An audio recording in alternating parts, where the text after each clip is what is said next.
Well, happy Friday, everybody. We made it. Yeah, I always think it's odd. Friday is just another day, but there are some days that are more special than the others in the week. And then, yeah, the week. That's what they do to us. We have to work all week, and then they give us the weekend. I don't know. Could be the other way around. Maybe we're the ones that invented Friday and said, hey, we need a reason to party. And so Friday just seemed to be the right day.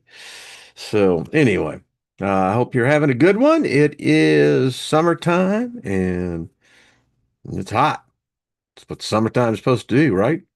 I was listening to Kingfisher and it reminds me back in the day and Liberty Hall. They didn't have any air conditioning, but they did have buckets of cold beer and good music. So anyway, welcome everybody. I just speak favor over us all right now. Favor works. Works on me all the time. And I trust by now, for most of you, it's working for you as well. So, yeah, nothing missing and nothing broken. So, what's happening, chat room? So good to see everybody. Gilbert, it's cooled off out there in Denver yet? Hot. Scotty boy, how you doing, brother? Good to see you as well. Blazing River, good to see you. Let's see as I see CJ all the way down the southern part. So, CJ, I guess it's wintertime down there because y'all had a hot ass summertime. So, peace to you, brother. I always like that. Cooper Petty. Some of the names out there, but I tell you what they do have, and it's like CJ wrote, beautiful opals. I tell you what, love opals. Don't know about you. I like them a lot. You know, expensive little jewels. Uh, Greg, how you doing, brother? Good to see you. Getting back with you. Says that he is working while awaiting, huh? Like that. Peace to you, man. Felix, good to see you. Hello, Stephanie. How are you, sweetie? Rick, how you doing? Trust you're well. Stephen Jacobs, what's up? Favor right back at you. Um, Colleen, trust you're well. DC, good to see you as well, good sir. Lost in Space, how are you? Brian, good to see you as well. As I look down, Truth Co-op, good to see you. And hello, Miss Kitty.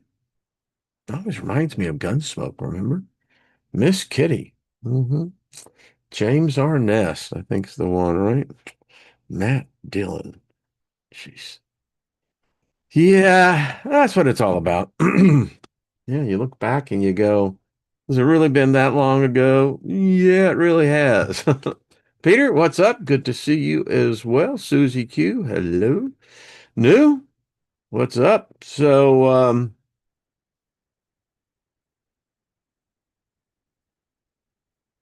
Rick says he's creating a new chapter for my future. I like that. Right at you. Yeah, so it's a cool day. So, we're going to continue on this because it's quite amazing when you start digging into it because it would appear that if your mind is open enough and you start considering that, well, maybe there's an alternative story of how all this started, um, maybe it's probably more accurate as to when the last time it supposedly ended and then how the new, which would be you and I, how we came about because we can't figure it out. I mean, we're supposedly these smart, intelligent, sentient beings, but can't tell you where it all began. We have books, but I never met the authors. they tell us, that's what they tell us, that, depending on the narrative. And at one time, I was in that camp, thought that the earth was less than 6,000 years old. Well, maybe in a sense that he could say, well, maybe there was a new civilization, and that was us. And we really don't know. But it's odd how we're reading the stories, how what we thought that was the truth or so-called word was plagiarized. They did a lot of that back then because there were people, it'd be like us today trying to have this debate about was there this dude that came here to Earth, this whole bit. No one debates if Peter the Great ever lived. There's no debate on that. There's no debate on, was there a civilization, a society, a culture called Sumerians that predate what the book that was written by 3,000 years? I mean, that's like us trying to say that we remember our relatives 2,000 years ago. No one knows. But, it's odd how we get so hung up in these debates. I mean, I could show you the bust, the carvings of Peter. Yeah. Alexander, excuse me, not Peter. What am I thinking of? Alexander the Great. We know exactly what he looked like. You know, I think he would have been a pretty good, probably a singer in a super band. I could see Alex. Yeah, I could see him doing that. Yeah. But we know what he looked like. No argument there. So we know that's probably some accurate history. We know what Vespasian looked like. We know what his two sons looked like. Anyway, getting back to the story. So we're reading this alternative story. And so I want to bring up the graph of the picture that I chose today for the slide, right? So this is reality.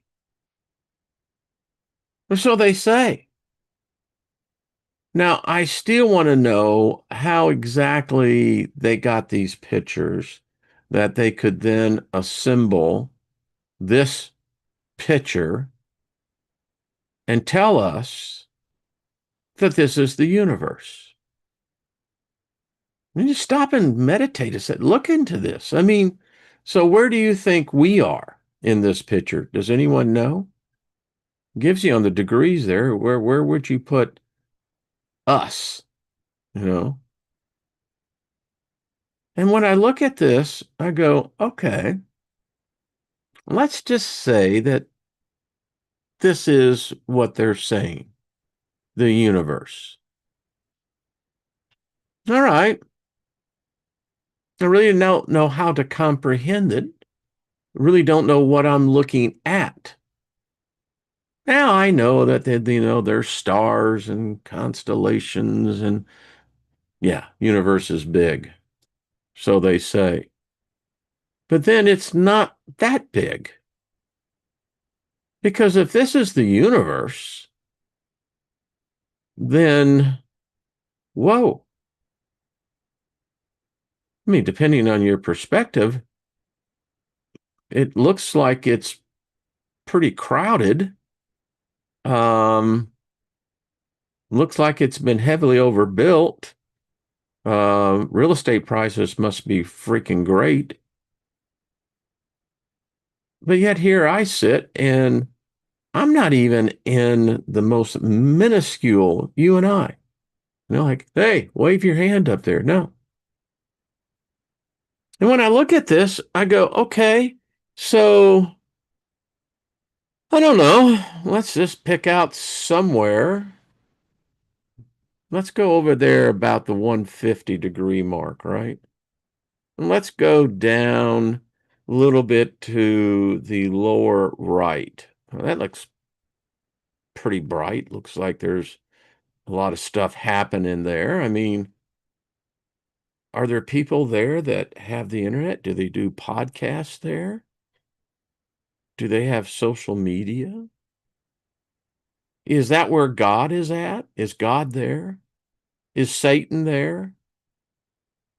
Are the demons there? The angels? I mean, are they in the same shit show that we are? I mean, in any way you want to go, pick out any place. I mean, do they have the same thing? Do they kill each other? Do they lie? Do they deceive? I mean, is that intelligence? Is this intelligence that we're looking at? Is this by design, or is this the representation of chaos? And then it really does beg the question, if there is this, are there others? Are there other universes? And are we looking at a finite, constricted reality? I mean, how do you, as a sentient spirit being, how do you interpret this? Do you think that when you drop your physical body that you're going to be able to see this? I asked the question in the chat comments, do spirits drink spirits? I just digress. But getting back to this, I mean, so are these other civilizations, have they experienced the same torment that we have? Were they made to basically to carry a burden? I mean, are they more advanced than even our gods? I mean, seriously, did a god create this? You know, I think there's something above God. It's just something to think about. Um, it's like, let me pull up this one. Different wavelength, right? But still, it does make you think, so what's going on here? You know, is this how the gods look down on reality? Is this what they see? Do they have the ability to be so focused that they can see just Earth? I mean, is Earth the center of this? I mean, because our story shows a race of beings, titans, giants. Apparently, depending on your point of view, these gods are more, let's say, unstable emotionally than most humans are. They seem to get pissed off. They seem to kill. They seem to wipe out. I mean, they pretty much, que sera, sera. I mean, is this their only focus? Again, I ask the question: is it just God, or is it just Jesus, Muhammad, Allah? Who's here? And if why are they occupying just this little blue ball? As Carl Sagan said, where is everybody? I mean, you would think that if we're like the new kid on the block, granted, it's a pretty big block, um, then there should be older, more experienced beings, intelligences. And so does everything really wrap around how we're today? You look at what's on YouTube and all the social medias, it's fear porn, baby. I mean, they ratchet up. The earth is doing it. It's a natural cycle. nothing special about it. It's done it before. It's going to do it again. Maybe the only difference is that you're watching it. But is this the same kind of thing that goes on out there? I mean, so who truly is? How could we get so finite in our thinking to say that there's actually a God of this world? I wonder if we took a poll if there's other intelligence out there. I don't know. There's no proof that there is. There's more proof that there isn't. Carl Sagan, before he passed over to the other side, his thing is that we should keep our goddamn mouth shut, not let anybody know that we're here, that we are insane, sending out our little machines out into something we have no idea about, have no understanding about, but oh, hi, by the way, here we are. He says that's insanity. Hawkins was the same way. He says if it was so crowded out there, why shouldn't we've already have been known about it?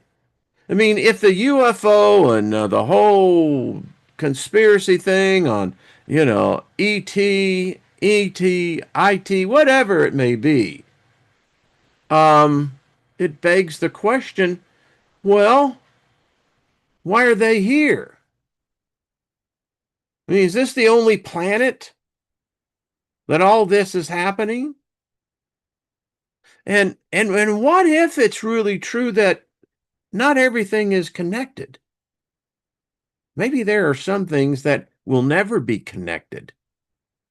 That not everything comes from a single source. Maybe we're wrong on that thinking too. It's just a theory. There's no truth to that. It's a hypothesis that we accept as reality. But again, so I wonder where Lucifer hangs out. I mean, is he out there in the cosmos or is she? Where's the devil? The Bible says that God is not the God of this world. The God that it talks about, the usurper. That is, in fact, Satan is the God of this world. So is there like a Vegas? I mean, are there wages put on planets? Just asking a question. I don't know. You tell me your thoughts. Because it's weird. That's all I got to say. It's just weird. I'm back.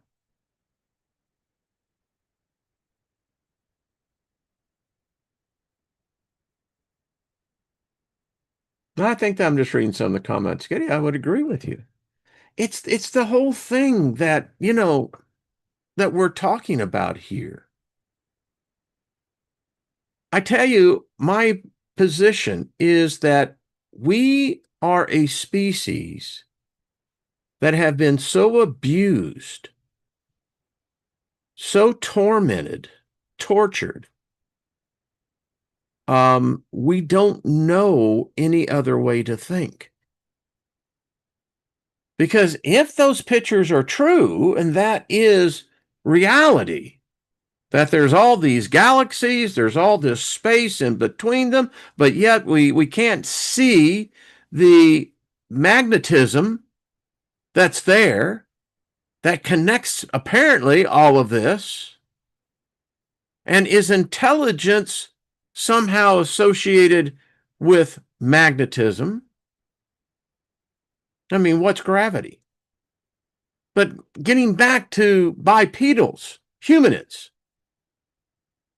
we really need an advocate because again, we're so, and the thing about it is we've been so abused that this is why we as our species is so regressed. We are a murderous, covetous species.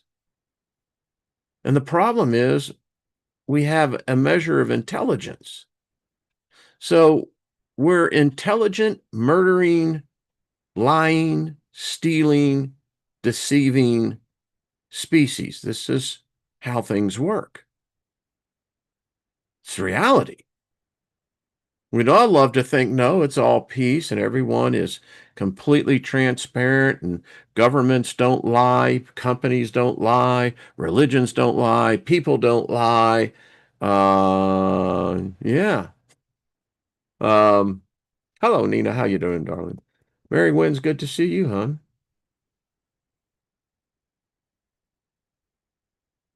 Yeah, Rick, you're right. We'd be traumatized. I mean, because the story, we're going to get into it. Again, we only have pieces of it. On this channel, we went through the Apocrypha, the book of King Og, the last giant. And actually, King Og was way down the line in the lineage. By the time that he came about, these average giants about those were, 12, maybe up to 18, 20 feet. But the first generation, apparently, the earth was different. Apparently, the earth was in a period of gargantuism. Then that would indicate that something happened to the earth where it seemed to have shrank. Something took over. Who knows? I mean, is that technology? I don't know. But it appears that it has been wiped out of our memory except into what is considered to be the Apocrypha, the mysticism, the, myths, the legends. Well, every myth and every legend has a foundation or at least a pillar of truth. And so we don't know how long they were here. Book of Genesis doesn't tell us. The Epic of Gilgamesh kind of does tell us that, we're talking hundreds of thousands of years that these giants were here. This super intelligent species. They were not human in the sense they were bipedals, but apparently we have been fashioned after them in some degree. We found out about the Igigi. I like that. Igigi. That's a good. My wife and I was talking about it at dinner, and it's a funny name. She says is this really real? And I said, yeah, there's at least according to the Sumerians, and I said they seem to have been smart. I mean, our very form of government is really there. It's the blueprint of what the Sumerians were using, so that tells you something. So,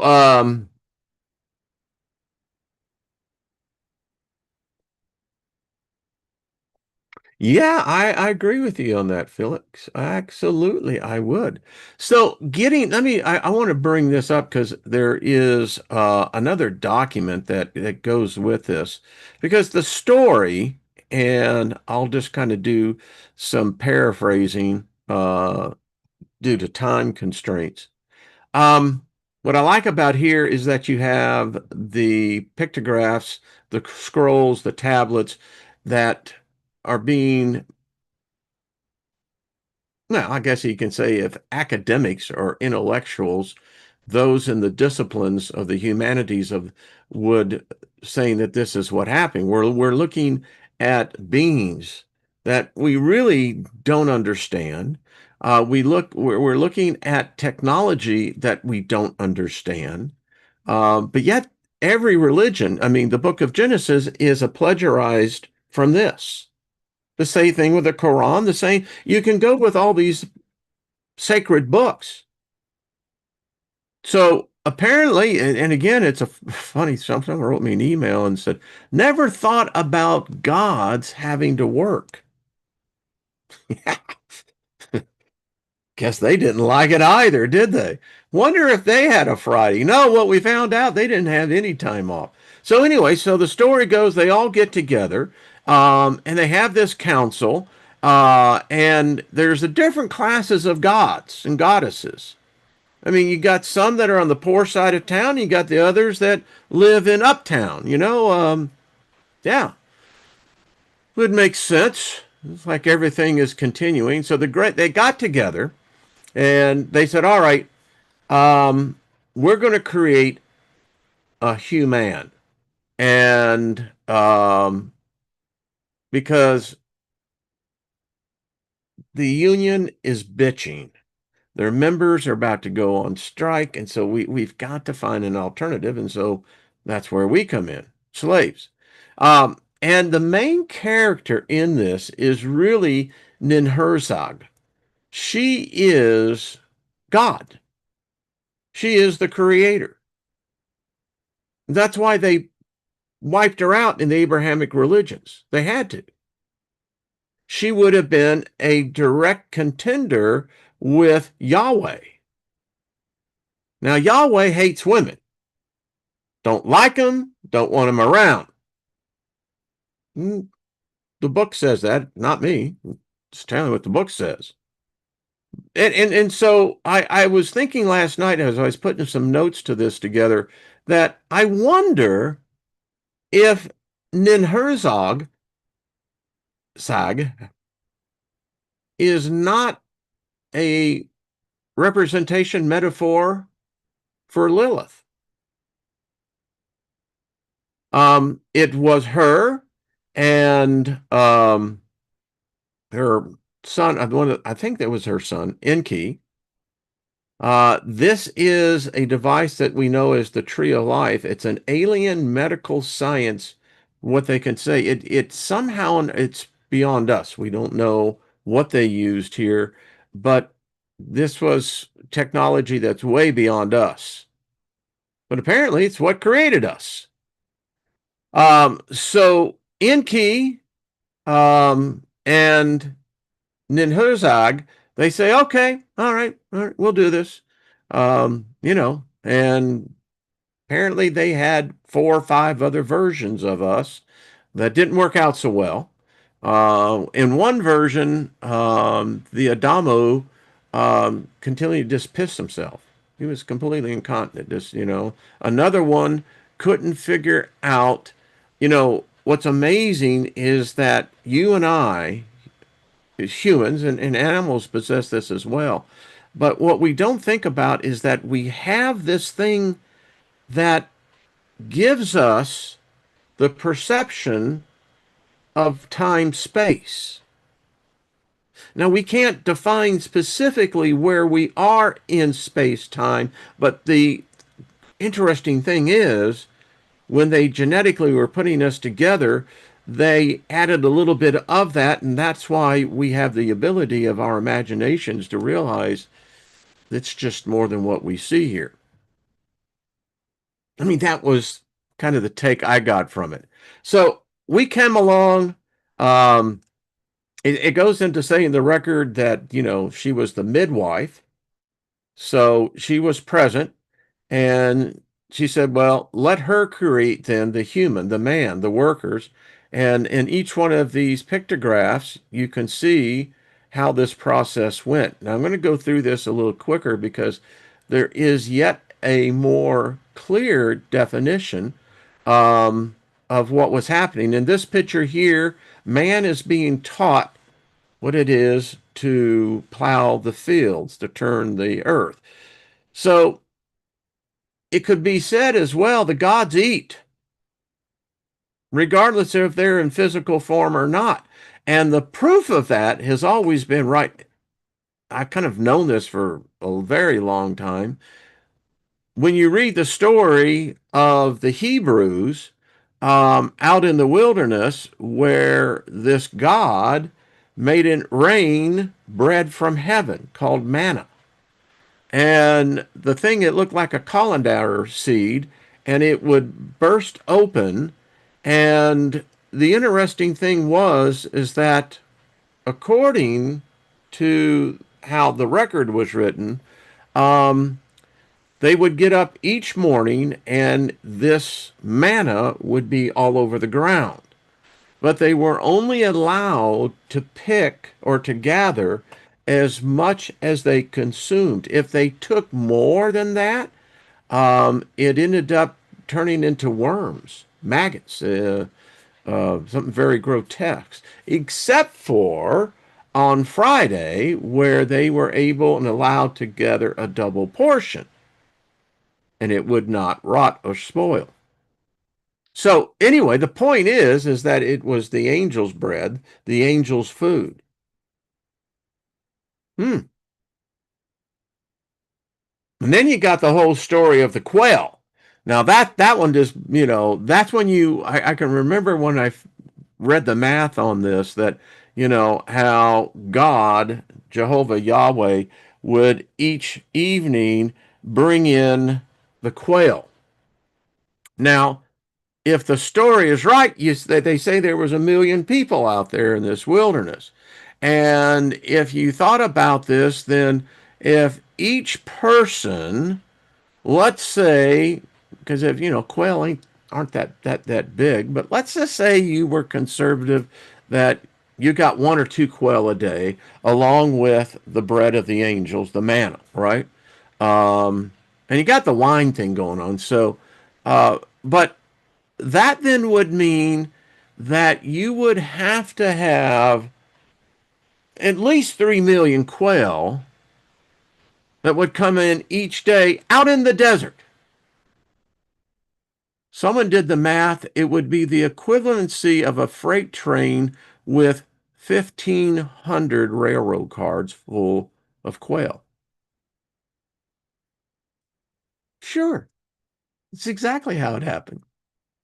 But according to this story, back to this story where we come along, so in this picture right here, this is us being created, you and I. Here we are right here. This is the creation depiction. And there is Ninhursag. She's the mother goddess.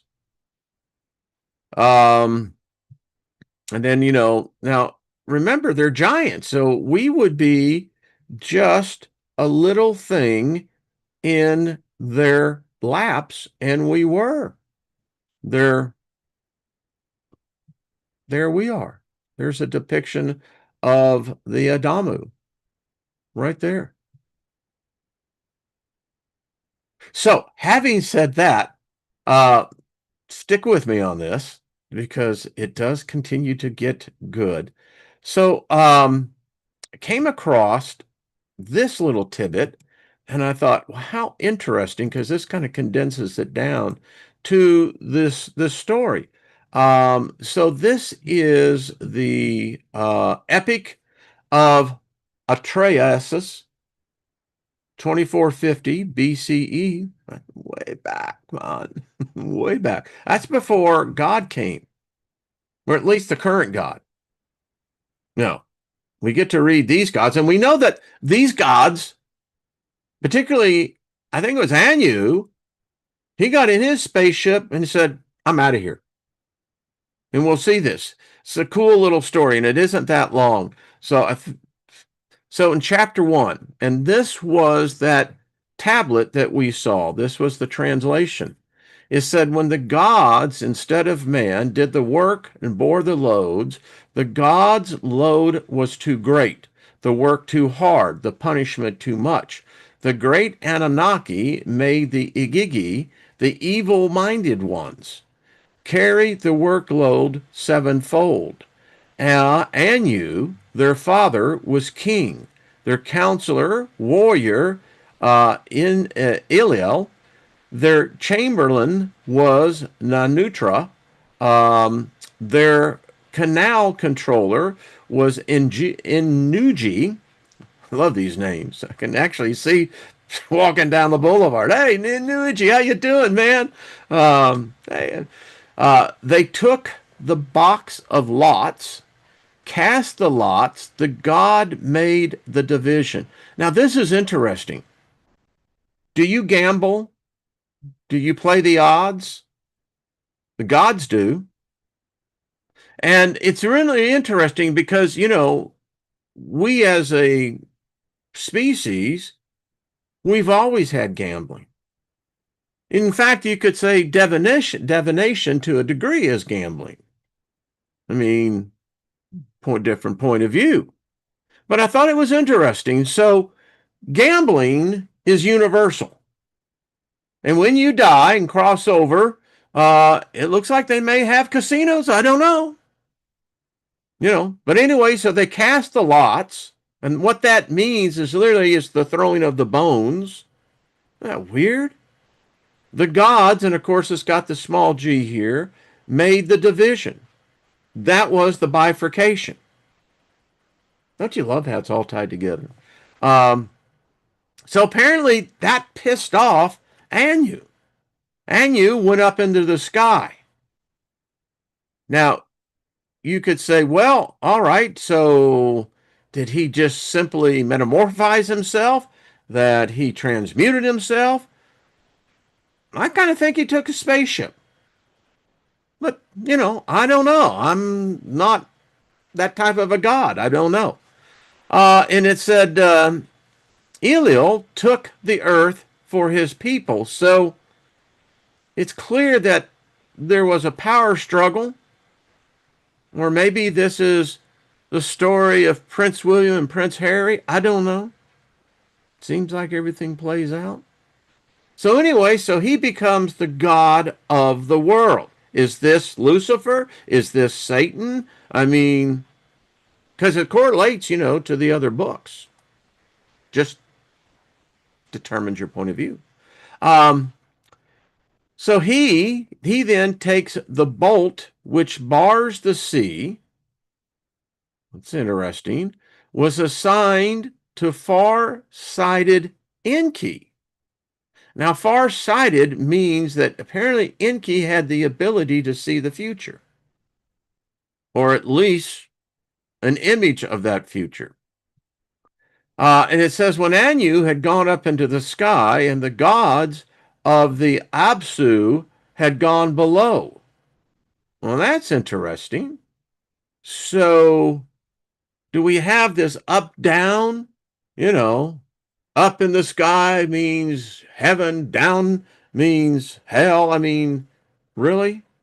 But it's very clear that a race of these giant gods, these titans, apparently they went into the earth. The Anunnaki of the sky. So think about this. The Anunnaki had spaceships. They had ships that travel the atmosphere, could probably go thousands of miles. They probably had the ability to create their own warp bubbles that to where you could move like that with no physical effect. I don't know. I'm just commenting. So, the Anunnaki made the Igigi, us. And they considered us to be the evil-minded ones. What kind of intelligence did they give us? Anyway, we were, processed, abused, used, tattooed, and blued, They put the chips in us, and off to work they forced us to go. It's interesting here. It says the gods had to dig out canals. And, I got my thinking on this, and, you think they're physically moving with a shovel? No, they were probably using machinery that we use today. Great, excavators, big ones. I mean, really big ones. Well, where'd they go? I don't know. Maybe they were recyclable. So they had to clear channels, the lifelines of the land. Well, this is irrigation. The gods dug out the Tigris River and then dug out the Euphrates in the deep. They set up the Absu of the land. Inside it, raised its tops of all the mountains. You know what this really is? Go back 9 years ago when I did the two creations video, and that next one I did behind that. This is terraforming. This is literally terraforming a planet. It's apparently what these beings do. Call them gods, call them demigods, call them what you want, but that's what they do. And they understand terraforming of a planet way, way beyond us. And I have no doubt that there were machines that were doing all of this work. But anyway, they were counting the years of loads, the great marshes. They were counting the years of how long they've been working. For 3,600 years, they bore the excess. That's a long time, man. I don't care what anyone says. We're here just like a blink of the eye. Here, they're adding it up by 3,600 years at a time. I mean, and here's how my mind goes. All right. So these are supposed to be really intelligent beings, right? Species, titans, big whatever. They understand astrophysics. They understand experimental physics. They know this shit, right? But yet they're slaves. And I mean, again, as I said yesterday, how smart are they? So they worked day and night. They groaned and blamed each other. They grumbled over the masses of excavated soil. So this is a hell of a construction project. I mean, imagine this. Gilbert, you and I back in the day, we're contractors, right? And so we got the contract, man. We got it from Enki. And the contract calls that you and I, with the company, we've got to dig this freaking river. Now, for some, it would be like a ditch, but, for us, all right, we can handle it. I mean, can you just imagine what the construction site must have looked like? I mean, how do you build a freaking river? Well, you're going to lay it out. Seriously. So anyway, apparently they got all this soil here. It's like when they built Denver International Airport. They had to put that dirt somewhere. And if you go out there and see 47, you know what I mean. But anyway, so they said, well, let us confront our warden. So looked up in that word, and that word is exactly what it means. A warden. Prison planet Earth. It ain't changed. May have a new boss, but it's just like the old boss. We won't get fooled again. Anyway, says, well, let's see if we can get him, to relieve us of this work. And they go and it says, come, let us carry the Lord. Now, the Lord is the capital L there, so that is an office, it's a title. So is this the same Lord that's over there in the other book? Goes on to say, the guard of the prisoner gods, the warrior from his dwelling. This is very strange because it implies that gods can be sent to prison. Their sentences can be of such a nature because we're God. He's a Freudian slip. Because we're gods, you have to build special facilities. But no less, they were prisoners and gods. And there were guards. So this is getting really strange, right?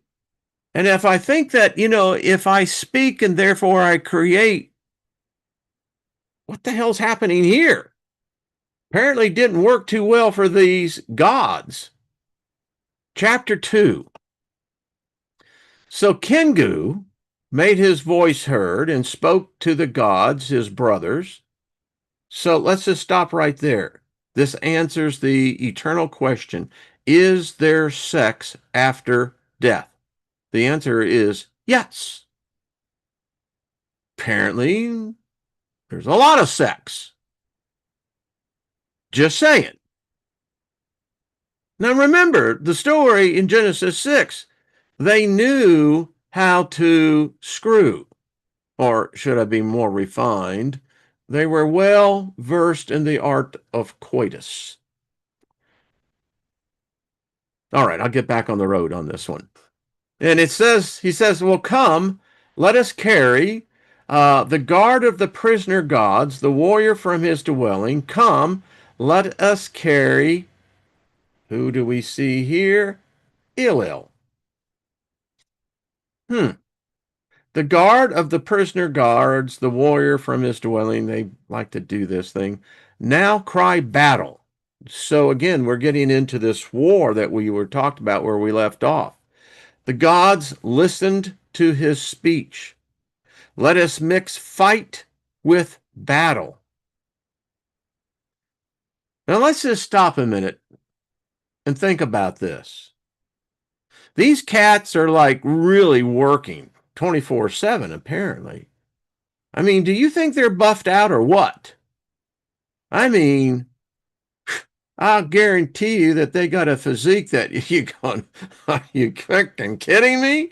Anyway, so as I said yesterday, they set fire to their tools, put aside their spades for fire, their loads for the fire god. This is high tech. I mean, it's this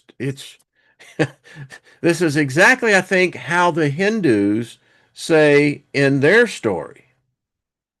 I mean, they're using nuclear weapons here. I have no doubt of that. They're using light weapons that we're just now beginning to realize that the very possibility that freaking Star Wars may be right. Or the fact that the phasers that they used on Star Trek. Yeah, I mean, um, they flared up, and in this term, they flared up. This is an explosion. This is kaboom, whatever the hell that was going on. When they reached the gates of the warrior, Ilil's dwelling, it was night, the middle watch. So we know that this was apparently about, if I'm right on the middle watch, isn't that 3 a.m.? Ekor was surrounded. Ili had not realized, so even as a god, he wasn't so powerful enough that he realized that, hey, they're coming for you, dude. Yet, Cal was attentive and had it closed. He held the lock and watched the gate. Cal aroused, I love these names, Nusku. They listened to the noise of the Igigi, us apparently, or those that were before us. And then the Nusku, he says, to Iniel, he said, hey, you got to get your ass up. they're, the, they're surrounding us, They got the pitchforks and the flares. So they made him get out of bed. Now, this is another interesting thing. So I'm thinking, we get the idea that back in this time of Babylon and Sumer, early Mesopotamia, that two things going on here. The gods sleep, apparently, and they like good Stearns and Foster's mattresses. I mean, you got to be sleeping pretty sound, in a nice, comfortable mattress, not to hear that all hell's breaking out, Just saying. That's why you listen, right? It's like, Steiger, where the hell do you get this stuff? It just comes to me, So anyway, so he says, my lord, your house is surrounded. The rabble is running around your door. The rabble. Wow, well, thank you very much. Hillel, your house is surrounded. Uh, so Hillel had weapons brought to his dwelling. I just wonder what these weapons were. He made his voice heard and spoke to the visor, Nusku, um, who was guarding the door, says, "Take up your weapons and stand in front of me." Okay. I'm not sure I'm real comfortable with that, sir, but anyway. So, News, he barred his door and took up his weapons and stood in front of Elil. So News made his voice heard, and he spoke to the warrior Elil, says, "Oh, my lord, your face is sallow as Damascus." I don't know what the hell that means. Was he scared? Was he pissed? I mean, is he turning into the freaking Hulk? I don't know. Says, "Do you fear your own sons?" All right, time out. What's going on here? Now, was sons this in the fact of a reference that they were made from a part of him? Let's say DNA wise? I could see that.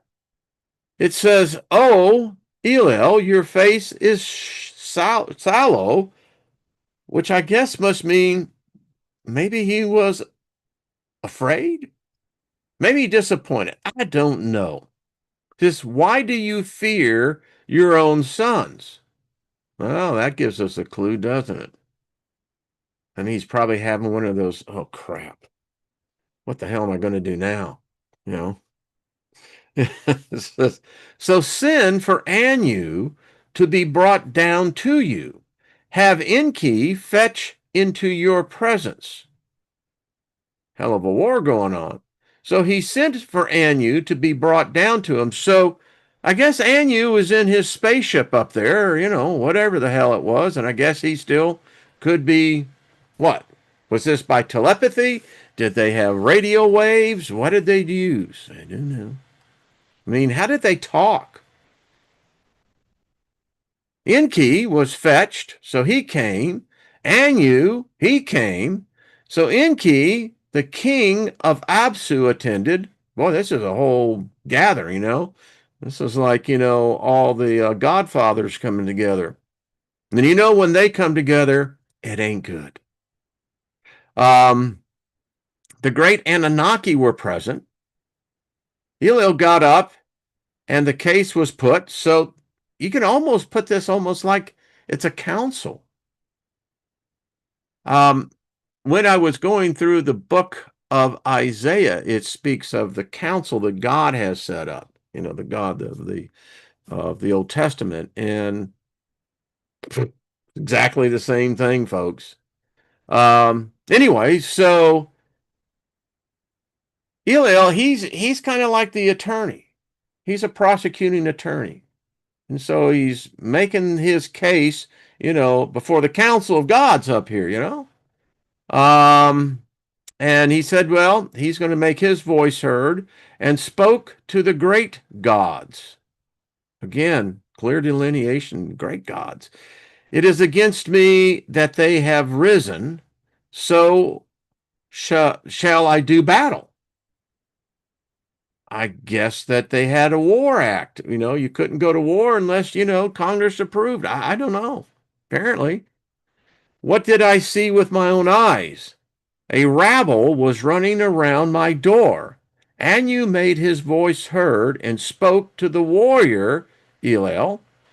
Let Nasku go out and find out the word of the Igigi who have surrounded your door and command to them.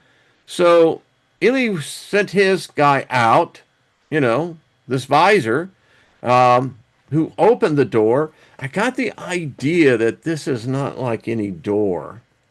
This thing had to be freaking fucking huge. I mean, you know, because listen, if you've got the rabble risers out there, raising hell and everything else, and they broke through the door, Gonna be one hell of a door. That's all I got to say. So he took up his weapons, and in the assembly of all the gods, um, he bowed and then stand, and he goes in. He says to Anu, your father, your god, your warrior, your warden. Wow, they're all there, and your canal controller. Um, Boy, there and have sent to me to say, who is in charge of all of this protesting? Who's in charge of the fighting? Who's instigating all this violence? Who declared war? Who ran to the door of Eniel? Nascu opened his door, took up his weapons, and went from Eniel in the assembly of all the gods. He bowed, then stood and told the message, and apparently he's about to put a can of whoop ass on these rebel rousers. Um, Trying to get into some of the. So when they asked the question, Iliel came and he said, well, this is what they said. Every single one of us declared war. That's unity. That's what I'm talking about. Total unity. By the way, we've stopped the digging. That place Eden that you're wanting to build, sorry, ain't going to happen. We got a full-fledged strike going on, and all the unions are following us. I mean, the ditch diggers, all the way, to the pipe layer. Yeah, they're not going to do the work because it's too difficult. It's killing us. Well, that's interesting because that answers a question right there. What came first, life or death? Was it death? Did life was life brought forth out of death? Well, anyway, they're dying here, so we know that they died. Wonder if they had a soul or a spirit. Wonder where it is at. What would you think it's still here? Goes on to say our work is way too hard. The trouble, way, we can't handle this anymore. So every single one of us, gods, right there, has agreed to complain, or basically signed the petition to Elil. So, Nusk here, he took his weapons, went and returned to Elil, and he says, I went and I explained, saying every single one of us gods, we've declared war. I wonder if today us gods could declare war again. Not against each other. Declare war against God, the gods. Because they ain't doing us any good. I mean, I don't know about you, but someone is not at the office anymore. Their voicemail box is full. They're not responding to the email, so something's wrong here. And he goes on, tells them that they've stopped working, and listen, they're just really pissed. So Ilil listened to the speech, and his tears flowed. Huh. Well, that's another question, another answer there. The gods cry. Sounds an awful lot like they gave us their emotions. Just seems that way.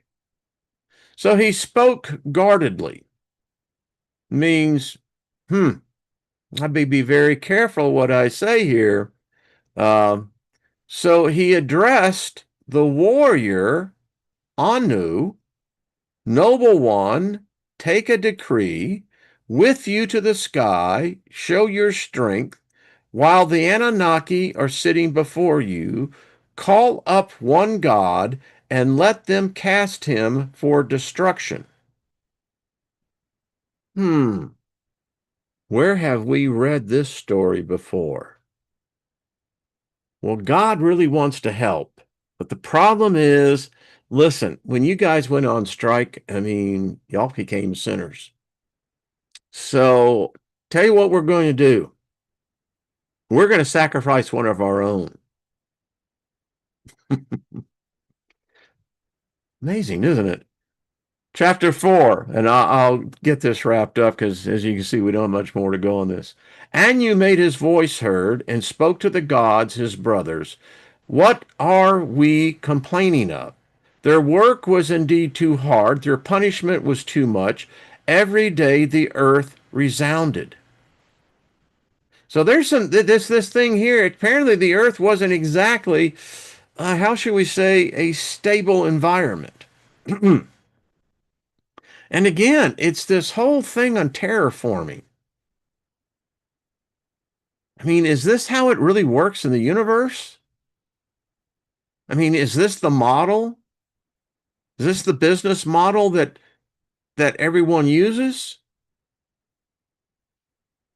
Anyway, it goes on and says the warning signal was loud enough. We kept hearing the noise that those that do the task, while the Anunnaki are sitting before you, and while now Belet, the womb goddess, is present. That is Ninhursag.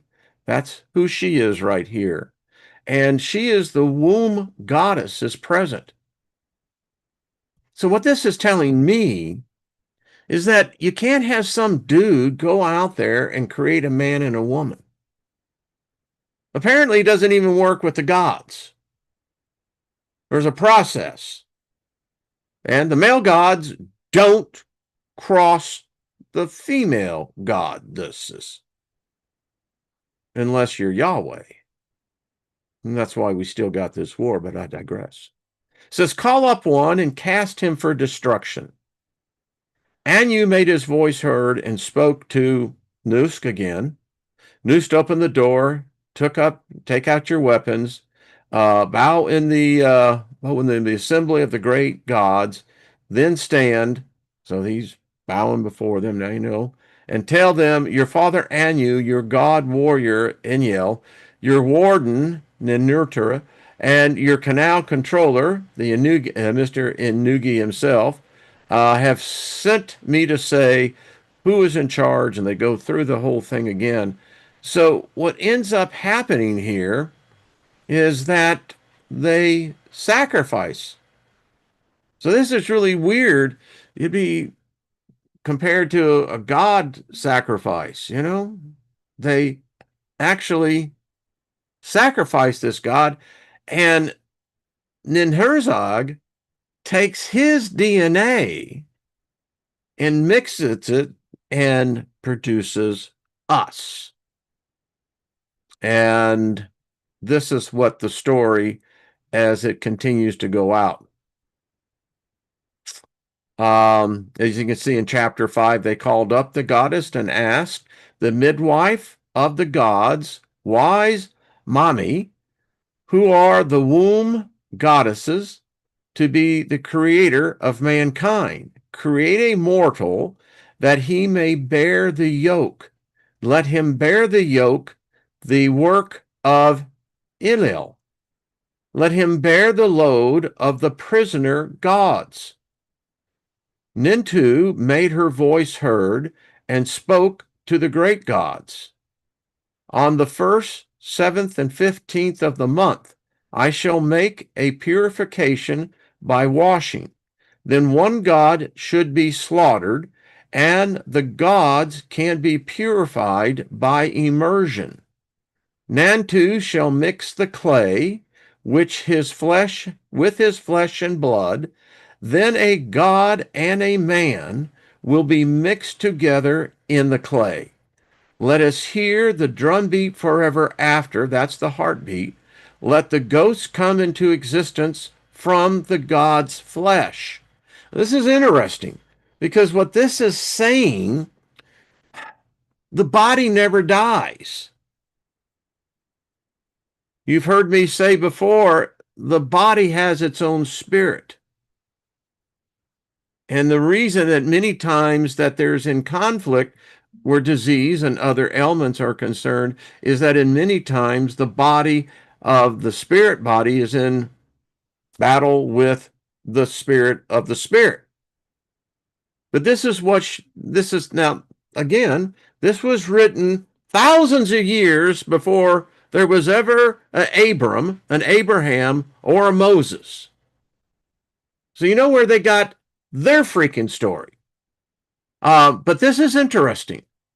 So this God that is about to be murdered, sacrificed, they're going to be taking his flesh and blood and mixing this concoction together and getting a God man. And that's what they say. We're a God man. Let the ghost come into existence from the God's flesh. Let her proclaim it as her living sign. And let the ghost exist so as not to forget the slain God. They answered yes in the assembly. The great Anunnaki, who assigned the fates on the 1st, 7th, and 15th of the month, he made a purification by washing. The Geshtui, a god who had intelligence. And that would also tell me that there are dumbass gods. Just saying. And so they slaughtered in the midst of this assembly. Talk about communion, right? They slaughtered in their assembly, then to mix the clay with his flesh and blood. They heard the drum beat forever after. A ghost came into existence from the God's flesh, and she proclaimed it as his living sign. The ghost existed so as not to forget the slain God.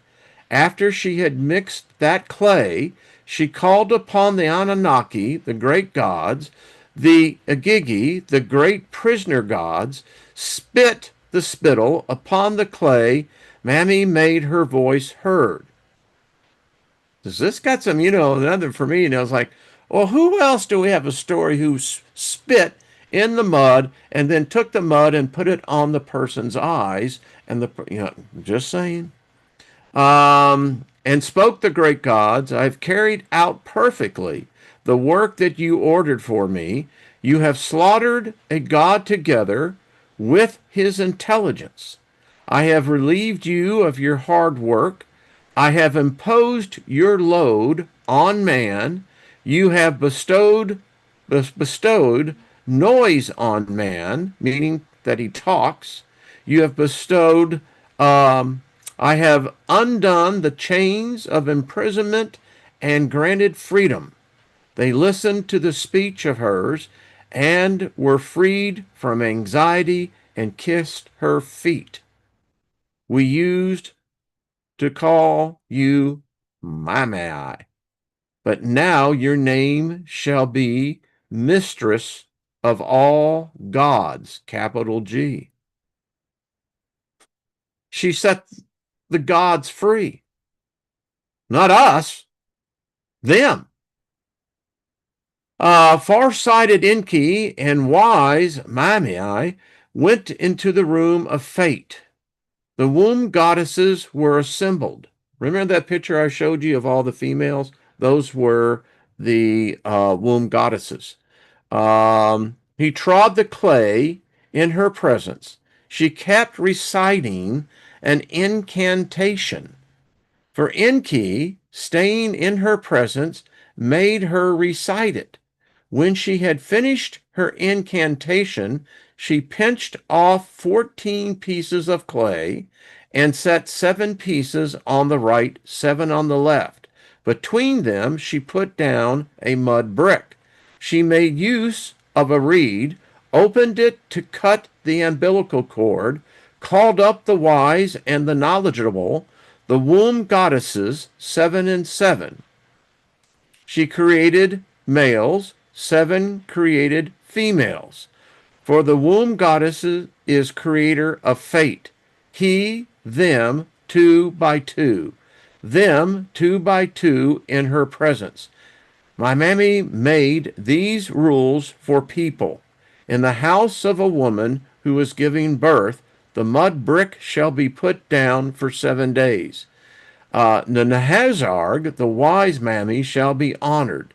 We don't do that anymore, do we? The midwife shall rejoice in the house of the woman who gives birth, and when the woman gives birth to the baby, the mother of the baby shall sever herself, a man to a girl, her bosom. A beard can be seen on a young man's cheek. In gardens and waysides, a wife and her husband choose each other. The womb goddesses are assembled, and Nantu was present. They counted the months, called up the 10th month as the term of fates. When the 10th month came, she slipped into the staff and opened the womb. Her face was glad and joyful. She covered her head, performed the midwifery, put on her belt, said a blessing, and she made a drawing in flour and put down a mud brick. I myself created it, my hands made it. The midwife shall rejoice in the house of the Gatsistu priestess whenever a woman gives birth, and the baby's mother severs herself. The mud brick shall be put down for 9 days, and into the womb goddess shall be honored and shall call her Mommy. Mommy. She shall, the womb goddess. So, goes on talking about the laying of the linen cloth. So many of these things you can see today. When the bed is laid out in her house, a wife and her husband shall choose each other. In Anna, I thought that was really interesting. In Anna shall rejoice in the wife-husband relationship. In the father-in-law's house, celebration shall last for 9 days, and they shall call Inanna Ishharara. On the 15th day, the fixed time of fate, she shall call, and I'm out of time. But as you can see, well, actually, we're almost done, but I'm still out of time. I need to be respectful of your time. But you get the idea? Exciting. I mean, this kind of stuff that people don't talk about, you know? It's not like you could go into a mixer and start saying, I was interested in reading how Anu and how this whole thing with Enlil and Enki and how all of them, look at you going, really? You ought to get out more. But I just thought it was interesting. Well, Miss Kitty, you're welcome.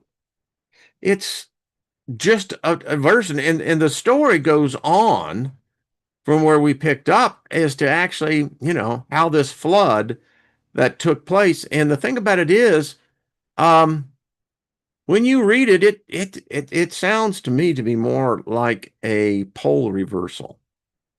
That they knew it was coming. They had the technology that it was not new to them. I mean, it's like, wonder what's happening. Someone probably could say, well, did they have a compass? Yeah, I think they did. All right. Hey, Rick, it's one wild, trippy trip. It is. Loretta, well, thank you. I like pink too. They say real men can wear pink. Hello, Stephanie. Um, it's an interesting story. And it goes on at the end because something happened with the woman, the female. Apparently, childbirth wasn't what it is like it is today. Oh, that's right. We read where the other cat cursed the woman, right? That's right. That's right. Okay. Yeah, apparently, it was a sacred ceremony as we just read. You had the midwife there. This was a celebration, and this was a sacred thing. You called the gods in as the woman was giving birth. This miraculous thing that even the gods themselves marvel at. That's some heavy stuff. Thank you. Thank you, Mary Wynn. Appreciate that. Real men. Ah, Scotty boy, I love you, man. Hey, Grace, how are you? Uh, y'all are a bunch of far out people. I love you, man. All right, so I went way over, but who the cares anyway? Fascinating story. We're going to continue to pick up because maybe if we get these gods involved, maybe they might start doing something. Here's how it was put to me. If you're in the presence of royalty and never acknowledge the royalty will never acknowledge you. These gods and goddesses still exist. It's not a monotheistic, patriarchal belief system. That is a different paradigm. The one they took away. And don't be afraid to call on them. I've cussed a few out, bless, speak favor all the time. But yeah, I'm just simply saying that if you never acknowledge the royalty that you have the ability to be in the presence of, they won't remember or think of you either. Hello, Leslie. Um, the taxes from Caesar. All right, folks, I'm out of here. Have yourself a great Saturday and Sunday. Make it the best. And thank you all again. I appreciate y'all more than you can imagine. And keep cool if it's up here in the hot where you are. And if it's cool where you are, keep warm. All right. Until we meet again, which will hopefully be on Monday. But who knows? Maybe, I don't know. All right.